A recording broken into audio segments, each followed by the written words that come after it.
Hey everyone, it's Erin Ward from WSI Digital Solutions Group and the Building Brevard Network, and I apologize I sound a little froggy today. I've been under the weather all week, but I'm super excited. We are joined by Wendy. She is the British Pet Sitting Nanny, and I'm just so excited. Obviously my dogs are a huge part of our family, and so I just love to sit down with people who have a passion for pets as well. So Wendy, before we get into the show, let's hear a little bit more about you. Hi, hi Erin, thank you for inviting me. It's exciting. Obviously I'm British and I was born in London, England, and I was born in the great era of the 60s. So I grew up in a very exciting time in England, and right from the get-go I was surrounded by a lot of animals, a lot of pets we had in the course of my youth. And they've always been a passion for me, they've always been something that for me is a grounding influence in my life. You come home, you've had a tough day, and there's your cat or your dog sitting there, ready to give you unconditional love. I mean, it doesn't get any better than that. So awesome. No arguments, no talking about the kids or, how the grocery shopping costs more than you expected it to this week. They just look up and they give you tons of love. And that was a mission for me. I just knew that at some point in my life, I wanted to have more animals around me on a daily basis, and that just really led into a great idea for a pet sitting business. So what did you do before starting your own pet sitting nanny company? What did you do that kind of led you to this point? Was that always something you've done, or is that relatively new? No, actually not. Okay. I've had a very diverse background, in fact, and really my background industry for most of my working career was in casinos. Interesting. Okay. Yeah. So I was a casino girl, and then I went into property, real estate, buying, selling, property management, and I in fact have been living overseas in Dubai for the last 11 years. Oh my goodness. So my husband works in construction, and so this was kind of something that's been on the back burner, and it had to be about the right time at the right place. And so we made a permanent move here to Merritt Island at the beginning of this year. And I thought, yay, now is the time. That's amazing. And you probably saw Dubai kind of develop from this kind of quiet desert town into this huge booming metropolis, what it is now. That's kind of cool that you were there to see all that. I've lived through all of that. That's amazing. All of the above. And it's just, I kind of liken it to Merritt Island becoming like New York. Sure. It's grown on that scale. Yeah. But interestingly, and again, going to the animals, typically the Middle Eastern countries are not really renowned for their kindness towards animals. But one of the great things in Dubai was that they really embraced. There's a huge expat community there, and the expats do love their animals. Western people typically, the Brits, the Americans, the Canadians, Western people really treasure their pets, and so Dubai realised this, and they went full time into the industry. So there's plenty of care, facilities for pets there to go and use. Boarding, kennels, catteries. Not so much pet sitting, and pet sitting really has become something that has grown relatively recently. The concept, most people will only think initially of putting their dogs or cats into a kennel or a cattery. But there's more to it now. I mean, I think people see the wisdom of the fact that, it's kind of not, it would be like putting you into a hotel for a week or 2 weeks. Maybe that's not really what you want to do. You want to be in your home environment. So a lot of people are now choosing to keep their animals in their home environment, while they go away on vacation, or while they're traveling for business. Maybe there's an emergency in the family, they've got to leave for a couple of days. I have bookings 2 days to a month. I mean, it just depends really on the circumstances. And someone who loves their pets. I mean, I'm telling you, our pets are our children. It's always a struggle to find someone we know, like, and trust. I mean, it's amazing how emotionally attached we are to our dogs, because it's very hard for us to find people that will watch them, that we trust. I mean, it's bizarre, but I'm sure that there's plenty of people out there that are very capable of putting food in a bowl, but it's so much more than that to us too. And so it's interesting to kind of hear your perspective on that. Yeah, well, it certainly is. I mean, and that's interesting you said that, because my mantra is trust, trust, trust. You must trust that person that's walking into your home. You're handing across really precious cargo. These are your little babies, and you need to know they're going to be looked after like a human baby. Yeah. So you need to know you can trust that person, and obviously you're giving your door keys to that person. Yeah. Or your smart entrance, whatever you whatever you have now. Whatever you have now. So you really need to take that into consideration, serious consideration. And for that very reason, when I started to build my business, I realized the importance of credibility. Yeah. So I made sure, first thing, I went out and got myself insured and bonded and licensed, and I have a background check. It's way too easy these days to think you can trust somebody. You need to have facts and figures. You need to see that proof.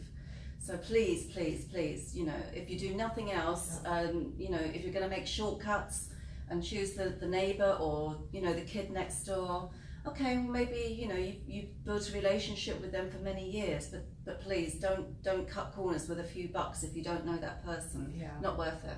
Well, one question I have for you too is, it's like, so why is it so important to be insured and bonded? I mean, I know in construction and stuff where there could be a lot of things that go awry, but that's a big point for you. So why is that so important to you, or why are those two things really important? Well, like I say, I feel it gives me credibility in the eyes of my customers. Sure. Well, I certainly hope so. If the tables were turned, I would feel that same way. I'd want to see those credentials. But obviously, sometimes mishaps happen. Yeah. And if I have insurance and some kind of, just for example, if I'm out walking the dog and it gets attacked by another dog, for example, I need to have insurance for something like that. Obviously the bonding gives my customer the peace of mind that if I'm going into their home and something went missing, then you would feel that there's something for you to tangible to go to get some kind of recourse from me. But to be honest, that really and truly, these kind of tools are more aimed at big companies who have employees, maybe in their 10s, 20s, hundreds. I'm a one-man show, and I choose to stay that way. I just feel I can keep my eye on the ball. I know I'm doing a good job. I know I'm trustworthy. I know I'm not going to steal. So, as I say, it's the bonding really is more there for your peace of mind. Yeah. And you had talked about in our pre-show questionnaire, you talked about that there's these bigger franchises out there that what I'm hearing you're saying is it's more about they just want quantity of people that they can just expand. Yeah. And what I'm hearing from you is it's more about quality of care. So is that one of the big differentiators? And then what are a few others that separate you from those big franchises? Yeah. Well, it certainly is. It's all I can say is my mantra in life is or in my business I should say, is quality over quantity. So I prefer to give a quality service rather than keep shooting out 10, 20 people into different environments that I can't control. I want to have my own control over good quality service. Yeah. So it's I just feel as though as I say, it's something that sorry, I was trying to thought. It's okay. It's okay. So when you're talking about those bigger companies, so I think of WAG, right? WAG is kind of like it's like the Uber for your pets, right? So you get the app on your phone, you put it all in there, but then but again, you're one of 20 dogs that they're walking at once. Maybe, right, exactly. There's no personalization basically. I mean, as you say, usually these kind of companies, WAG, Rover, they will send out one person and maybe they're taking out, 10 dogs at a time. Yeah. Now, how much control do you have over those dogs if suddenly some incident happens or a couple of them are fighting with each other? It's a kind of, you take your chances. Yeah. I just think in any walk of life, personalised is better than mass. Yeah. You know, that's my feeling. And obviously also, you know, it's a small business, so I think particularly in Merritt Island, people like to support small business owners. Sure. And I know I feel that way when I go out. I don't choose to use generic. I prefer to use a smaller company. Yeah. Well, and if you don't live in Merritt Island, I mean, this is kind of a whole Brevard, you know, targeted podcast or live broadcast, but Merritt Island is such a unique community, and I try to tell people this all the time, and they're like, don't believe me. I'm like, no, it's really, really cool. It is. It's really very cool. Self-supportive. Yes. And it's really it's like a time warp for me. Yeah. You know, it's kind of like going back 20 or 30 years. People here really, I think, care about each other. I will tell you something. I was just at the grocery store, and a lady in front of me, she bought a bag of lemons, and she said, hey, she said, do you use lemons? I only need 4 of these. Would you like these? I mean, how nice is that? That's very cool. Yeah, my neighbors, they live, you know, my neighbor across the street he has a fig tree, and he just brings, it's such a cool community, and I just love being a part of it. I think a big part of being in this area is the kind of pay it forward attitude. Yeah. And I really like that. I think it's very rewarding. So we talked about, you know, how your service is compared to those larger franchises, but talk to us about pricing, because obviously quality comes with a higher value. So where are you in the range of cost compared to those larger franchises? I am in the same range as them. Yeah. I do not increase my prices just because it's a one-man show. And sure. I actually, because obviously my costs are lower, right. I can afford to be competitive with them. So I keep my prices exactly the same price range as them, and I've based my prices on that. And so really, you're getting more product, you're getting a personalised service for the same price that you would be if you went out and used the big guys. I think there's a value in that. Oh, for sure, absolutely. And you said that like your main service is pet sitting, but you do provide some ancillary services too. So go ahead and talk us through what those are. Yes, well obviously, I mean, with the pet sitting comes with the usual service, which is I have different tiers of service, and if you go to my my website, you'll see all of these different layers. The base is $20 per 20-minute session. And that obviously involves replenishing food supplies for the animal, poop and scoop if it's a cat litter box, dog walk if the weather is clement. Obviously here in Florida there are challenges. Sure. You know, in the summer it's really hot and tons of rain. You know, if for any reason they're obviously not able to be walked, then I will obviously give them a potty break and then bring them back home. But really, I like to concentrate a lot on some personal love and care with them. I like to stroke and pet and talk to the animals, you know, just give some more one-on-one time. And that can be enhanced with a 30-minute session, and that costs $28, just for, you know, for that extra time to spend really more time with the animal. And I do overnight sits as well. Okay. So typically that would be from 8 p.m. to 8 a.m. Okay. And so that incorporates, obviously for the dog, I can do an 8 p.m. walk and an 8 a.m. walk, which is included in the price. My price is $80 for the 12-hour sit. And that again is in keeping with a lot of the big guys out there. In fact, they generally give you less hours than that. Most of them are like around the 9-hour mark. And so that's another service that I offer. And on all of my visits, especially for those customers who are away longer term, you know, maybe for a few days or a week, I will do mail retrieval, water plants. I do a rotation of lights and blinds and curtains if that's requested, just to make sure that, you know, that the home looks like it's lived in. And I do, as a sideline, I have a lot of time challenge clients. So for them, there's a value in extending my hours sometimes with the animals to go out and do some chores for them. So I might do a grocery shop or a pet taxi service, or take the pet to the groomers, pick up dry cleaning. You know, if somebody wants to pay per hour extra, then I charge $20 per hour, and basically I can perform any of those services on your behalf. So as I say, there's quite a lot of people that take advantage of that. Oh, I'm sure. I'm sure. Yeah. So the overnights, is that at their home, or is that Yes, at your it home? is. Okay. Yeah, actually, really, the definition of pet sitting is that a pet sitter goes to your home, and as opposed to obviously you taking your animal to a cattery or a kennel. So that is the very definition of pet sitting. Okay. So yes, I go to the home, and I always do a meet and greet consultation prior to any bookings.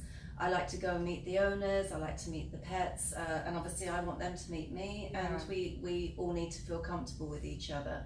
And assuming that we do, then I have a contract that is signed, so there's clarity on the services that I'm performing, so there's no disappointments or expectations that are not met on my part for my clients.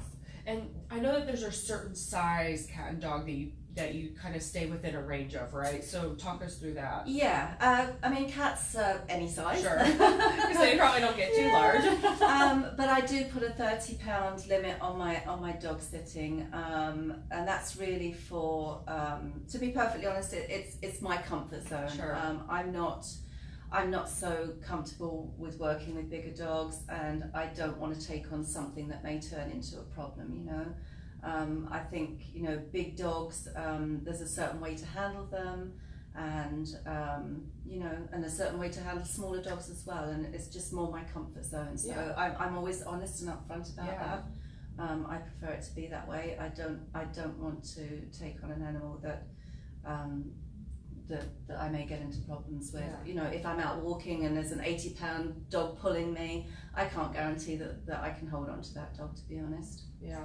Well, it's a niche too, right? Like, it's a specific thing. You're not trying to market to everybody. You know what you're good at. You know what you're comfortable with. That's your range. And I'm sure you have referral partners that you work with for dogs that are outside of that comfort zone. So, you know, there's always options. And that's the beauty of like working with someone who's in the market all the time. She's also a member of the Chamber of Commerce, and so that helps a lot too, is just being able to kind of network with people and find people that maybe fill something that you can't. That's right. Yeah, I'm very active in the Cocoa Beach Chamber of Commerce, and I have a lot of connections there, and there's a lot of trust being built with the you know, the members of the chamber. So if you know any members of the chamber, you can always ask them for some testimonials, because I feel confident that you'll get good ones.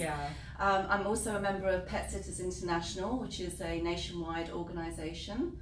And it gives me plenty of resources. I'm constantly doing you know, lessons and different courses to, you know, upgrade and keep up to date all of my skills, and they have an annual conference, and next year I plan to go to that conference. You know, it's really good to mix with people in the industry and understand, you know, they may have some really good pointers for me and vice versa. So, you know, it's a good business to be in a community kind of setting. And going back to what you just said, so there are people that I work with to refer to. If I can't help you with a 30-pound plus dog, I can find you somebody that can. And this is huge, because I mean, if you're anything like my husband and I, we tend to travel a lot over the holiday season because we have family across, you know, Kansas City and Orlando. We're just traveling all the time. So booking early with you for the holiday season is super important, because I'm sure you book up really fast, right? Absolutely, yeah, it's crucial, because, you know, these are the times that you're going to need your pet sitters, and if they're fully booked, hey, what you going to do, you know? Then you may have to go to the second option or another option that may not be your first option. So just think ahead, plan ahead, and make sure you get that done. If you can, right? You know, there's always emergencies and all that kind of absolutely, stuff. So. Absolutely. And Wendy was telling us that if you book in August, you get 10% off all the services for the holiday season. So it's really important to book now for the holidays.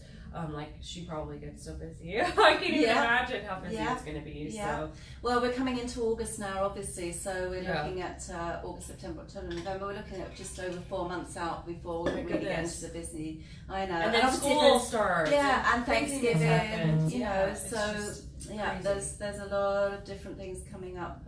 So just just plan ahead and think of your pets as much as you would think of your kids. You know. They can't speak for themselves and say, hey mom, did you think of this? So you have to think for them. Yeah. And what's the best way to get in touch with you? I have a website, www.britishpetsittingnanny.com, and all of my information is on my website. And my cell phone number is 321-313-9512. I have a Facebook page, and like I say, also on Pet Sitters International, you can find pet locators. So you can always go to that site if you don't remember these details.